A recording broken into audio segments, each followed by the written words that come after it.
지난 여름 무척 더웠죠. 제 평생에 이렇게 더운 날씨는 처음 경험했다 싶었는데 요 며칠 동안 시원한 바람이 불었거든요. 제 평생에 이렇게 시원한 바람은 처음 경험하는 것 같습니다. 오늘 바람 불어서 성령의 인도하심을 따라서 예배의 자리에 나오신 여러분들을 모두 환영합니다. 하나님 은혜가 충만한 귀한 시간이 되시기를 바랍니다. 오늘 우리 중에 나는 참 겁이 많아서 걱정이다라고 하는 분들이 계시죠. 그런 분은 이제 하나님으로부터 정말 귀한 선물을 받은 겁니다.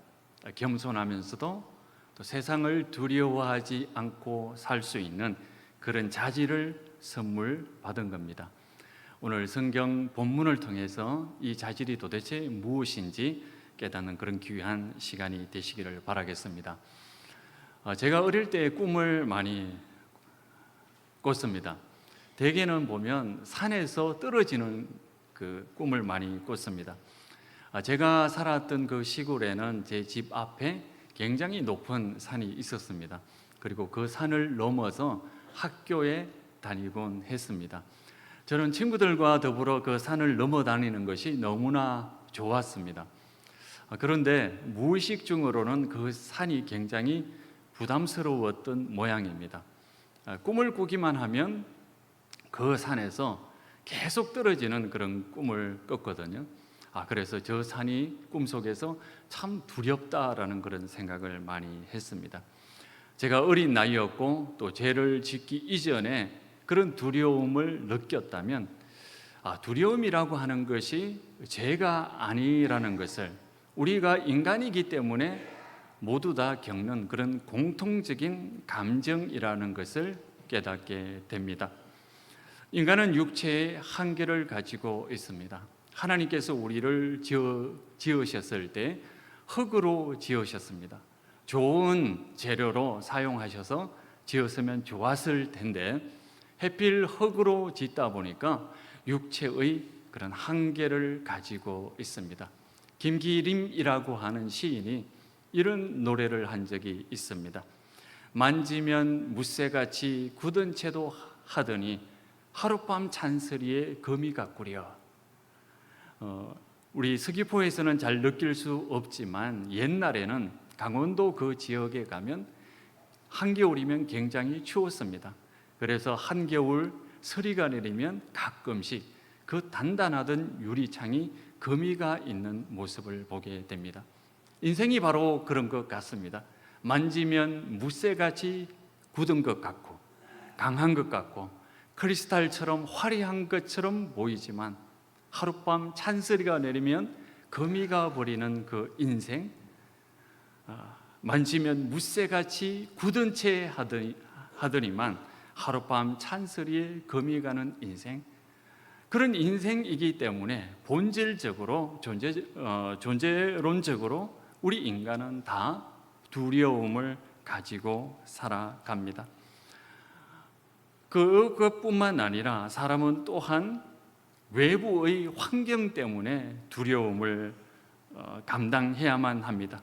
자신이 감당할 수 없는 사건이나 또는 악한 사람을 만날 때, 자기보다 힘센 사람을 만나게 될 때 사람들은 다 두려워합니다. 오늘 1절 말씀에 보면 세 단어가 등장을 합니다. 사로잡혔던 자들의 자손이, 이 세 단어가 등장을 하는데 여기 이 사람들은 바로 바벨론의 포로로 잡혀갔던 사람들의 후손입니다. 그들 중에 일부는 아마 어린 시절 예루살렘이 공격당했을 때의 그 트로마를 가지고 있던 사람들입니다. 돌 덩어리가 날아오고 불화살이 날아오고 그리고 성벽이 무너진 성벽 위로 바벨론의 군사들이 칼을 들고 쫓아와서 자신의 친지를 죽이는 모습을 경험했던 사람들, 또 유대의 왕이 사로잡혀서 왕이 보고 있는 가운데 자신의 아들들이 다 죽임을 당합니다. 그리고 왕이 너무 슬퍼서 눈물을 흘렸을 때 잔인하게도 그 눈을 뽑아버린 채로 쇠사슬에 묶어서 바벨론으로 끌고 갔다는 그것을 직접 경험하거나 소문으로 생생하게 들었던 사람들입니다. 이 사람들 가슴 속에는 두려움이 늘 가슴 속에 박혀 있습니다. 또 포로 난민촌에서 태어난 사람들도 있습니다. 처음에는 농사를 지었을 겁니다. 농사를 짓는 가운데 엄청난 고생을 많이 했을 겁니다. 그리고 나중에는 성공했을지는 모르지만 살아오면서 차별을 느꼈고 또 바벨론 군사들에게 당하는 그 모든 수모와 폭력을 감당해야만 했던 사람들입니다. 그러니 이 사람들이 얼마나 두려웠겠습니까? 정확하게 말하면 42,360명이 1,500km를 걸어올 때 또한 두려움을 느꼈을 겁니다. 인적 드문 곳을 지날 때 강도의 두려움, 또 물이 없고 뜨거운 지역을 건널 때의 그런 두려움, 또 선조들의 고향이 있지만 자신들이 그 고향에 돌아왔을 때에 주변 사람들은 그들을 환영하지 않았습니다. 오히려 적대적인 시선으로 바라보았습니다. 그들이 또한 유대의 그 불타버린 지역, 낙후되어 있는 지역, 치안이 확보되지 않는 그 지역에서 살아갈 때의 겪는 그런 두려움 등등, 두려워해야 될 것이 얼마나 많았겠습니다. 그런 가운데도 그들은 우리가 지난주 설교 때 읽었던 것처럼 바로 하나님의 제단을 쌓았습니다.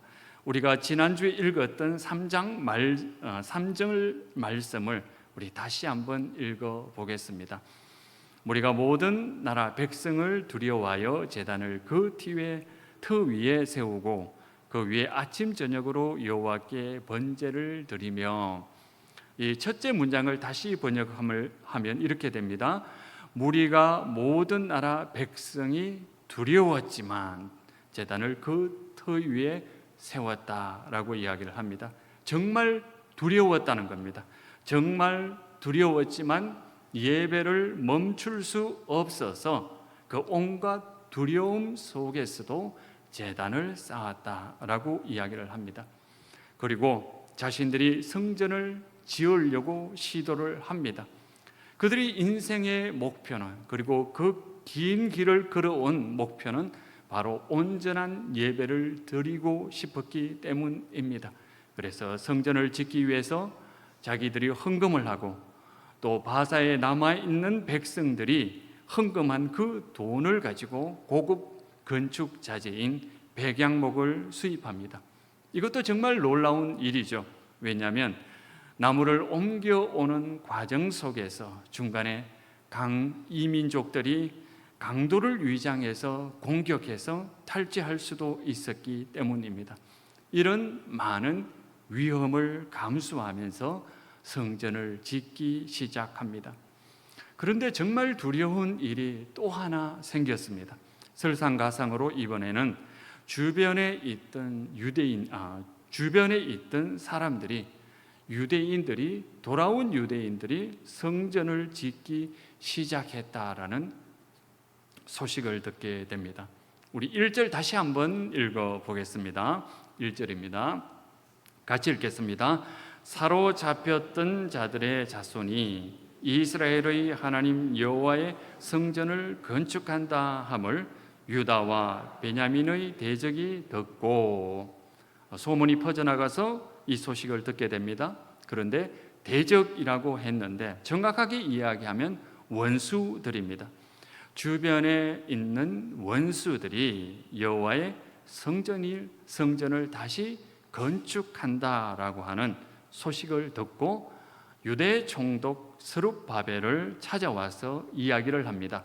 2절에 있는 말씀입니다. 2절 우리 띄워주시면 우리 함께 읽겠습니다. 스룹바벨과 족장들에게 나와 이르되 우리도 너희와 함께 건축하게 하라.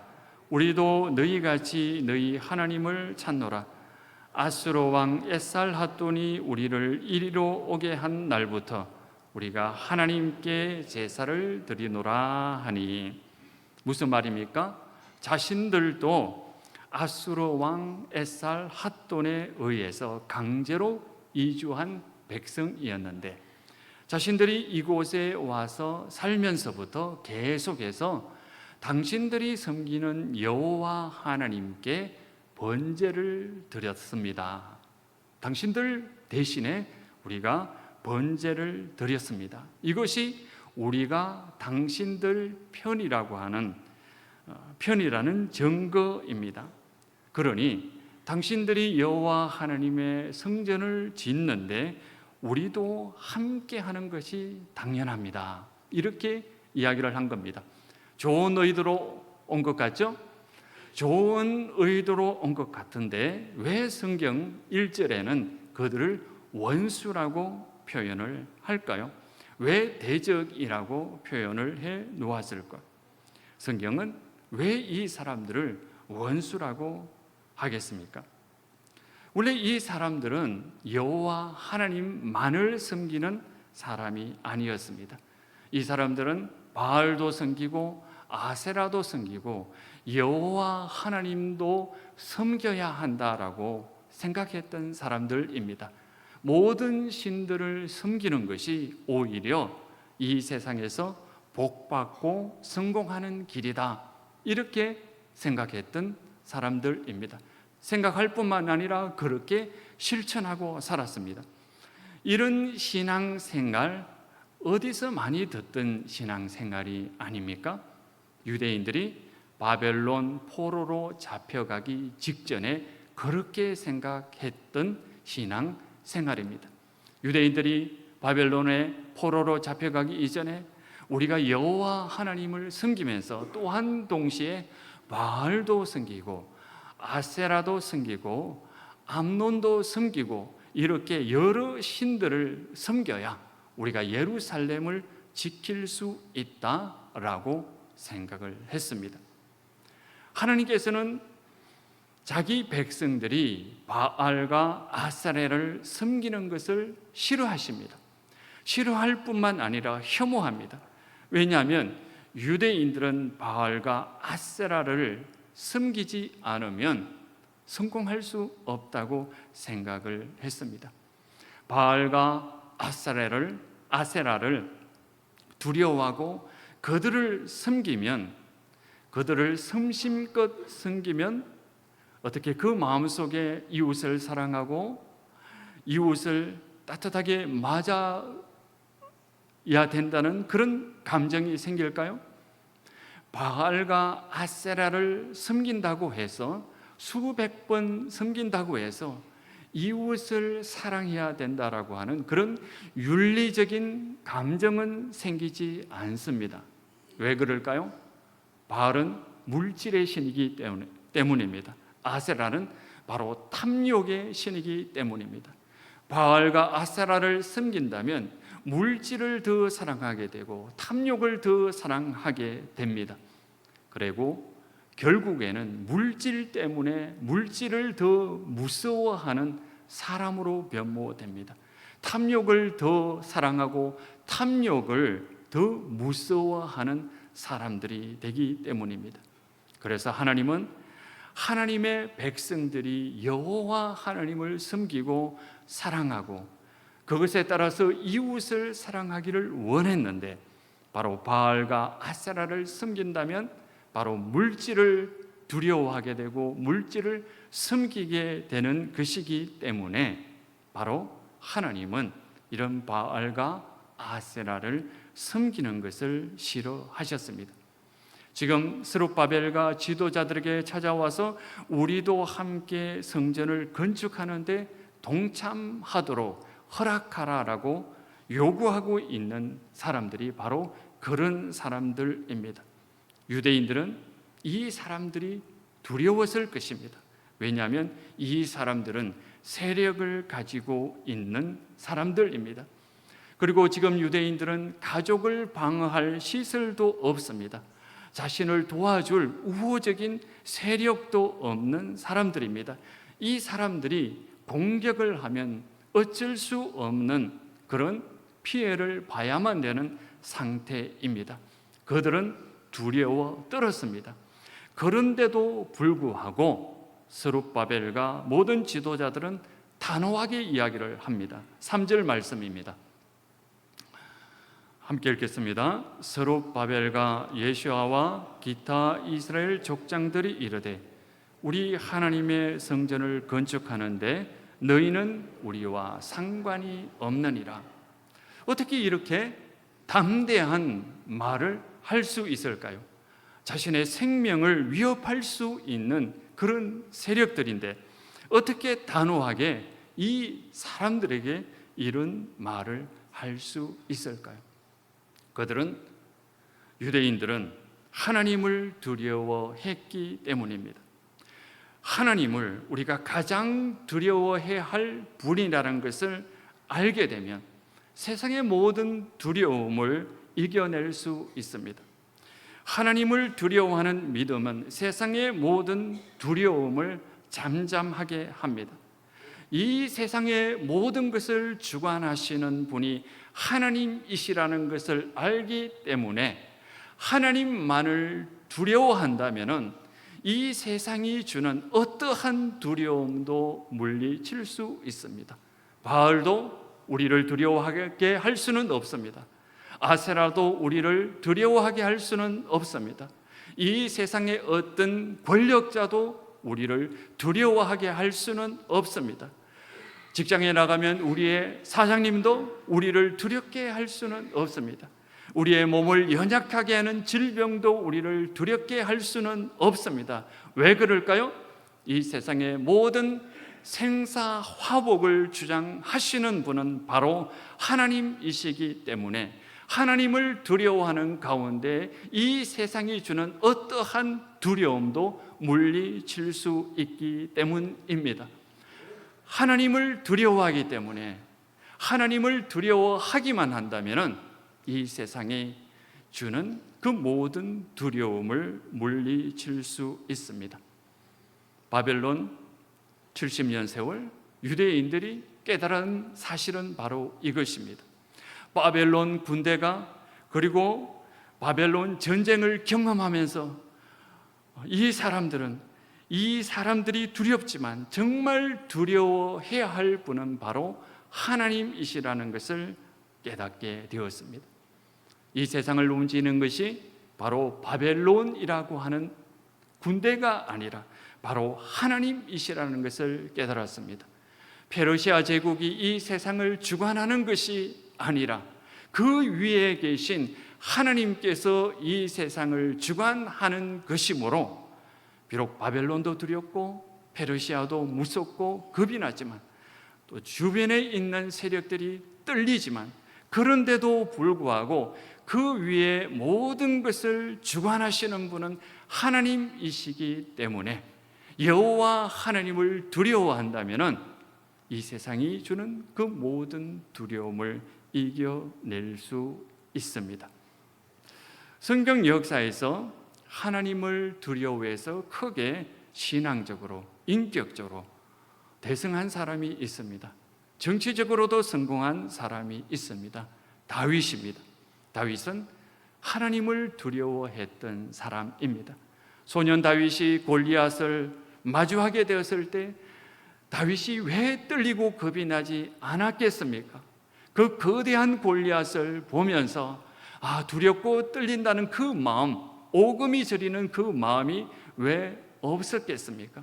그러나 다윗은 하나님을 두려워했습니다. 하나님을 두려워해야 했기 때문에 다윗 골리앗이 두렵지 않았습니다. 골리앗이 주는 그 두려움을 물리칠 수 있었습니다. 다윗이 사울 왕이 왜 두렵지 않았겠습니까? 사울 왕으로부터 수년간 도망쳐서 살아야만 했을 때 그 사울 왕이 얼마나 두려웠겠습니까? 그러나 다윗은 하나님을 두려워했습니다. 하나님을 두려워했기 때문에 하나님의 뜻에 어긋난 행동을 할 수가 없었습니다. 사울 왕을 죽일 수 있는 그 자리에서 왜 사울 왕을 죽이지 않았겠습니까? 바로 하나님을 두려워했기 때문입니다. 다윗이 큰 잠으로서 했을 때 나단 선지자가 찾아와서 말했습니다. 그러자 다윗은 그 자리에서 무릎을 꿇고 하나님께 회개의 기도를 합니다. 절대 권력자가 일개 나단 선지자를 왜 두려워했겠습니까?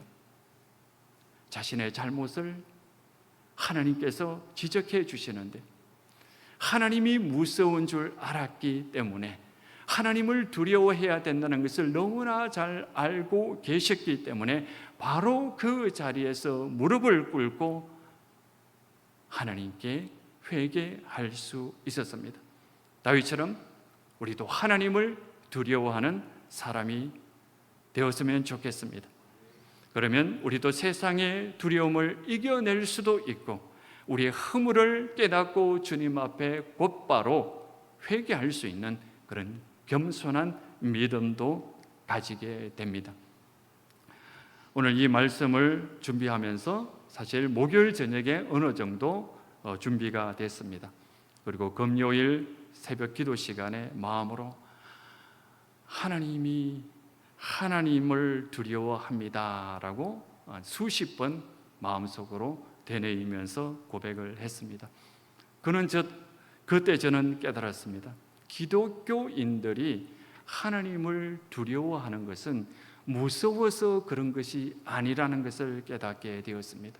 기독교인들이 하나님을 두려워하는 것은 우리를 위해서 모든 것을 내어놓을 수 있는 하나님의 그 크신 사랑이 있기 때문에 자발적으로 하나님을 존경하고 신뢰하고 경배할 수밖에 없는 절대 의존의 마음이 있기 때문에 하나님을 두려워한다는 것을 깨닫게 되었습니다. 하나님을 절대적으로 신뢰하고 하나님의 사랑을 너무나 깊이 깨달았기 때문에 절대적으로 강렬하게 의지하는 그 마음, 그것이 하나님을 두려워하는 것이라는 것을 깨닫게 되었습니다. 예수님의 두려움을 생각했습니다. 예수님은 하나님 아버지를 무서워하지 않았습니다. 예수님은 하나님 아버지를 절대적으로 사랑했습니다. 하나님 아버지를 너무나 절대적으로 사랑했기 때문에 하나님의 뜻을 어긋나는 행동은 단 하나라도 할 수가 없었습니다. 하나님의 뜻을 살아가는 사람이 되었습니다. 예수님은 우리를 너무나 사랑하셨습니다. 자신의 목숨조차도 우리를 위해서 내어놓을 수 있는 분이 바로 예수님이셨습니다. 예수님인들 어떻게 제사장이 두렵지 않았겠습니까? 예수님인들 어떻게 빌라도가 두렵지 않았겠습니까? 그런데도 불구하고 예수님은 하나님의 뜻을 따라서 십자가를 질 수 있었던 것은 우리를 너무나 사랑하셨기 때문입니다.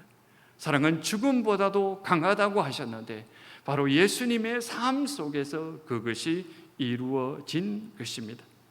성도는 이런 예수님을 생각하면서 우리를 끝까지 인도해 주시고 보호하시는 절대적인 주권을 가지고 계신 하나님을 두려워함으로써 이 세상이 주는 어떠한 두려움도 이겨낼 수 있는 대담무쌍한 믿음을 가진 사람이 될 수 있습니다. 이 세상이 주는 두려움을 우리 힘으로 이겨낼 수 없습니다. 하나님을 두려워함으로 이겨낼 수 있습니다. 하나님의 사랑을 신뢰하면서 이 세상의 모든 생사화복을 주장하시는 하나님께 모든 것을 의지함으로써 우리는 이 세상의 두려움을 이겨낼 수 있습니다. 이 세상의 작은 권력자들 앞에 두려워 떨고 살아가는 것이 아니라 하나님 앞에 무릎을 꿇고 하나님을 두려워함으로 이 세상을 믿음으로 나아가는 다윗과 같은 사람이 되시기를 바랍니다.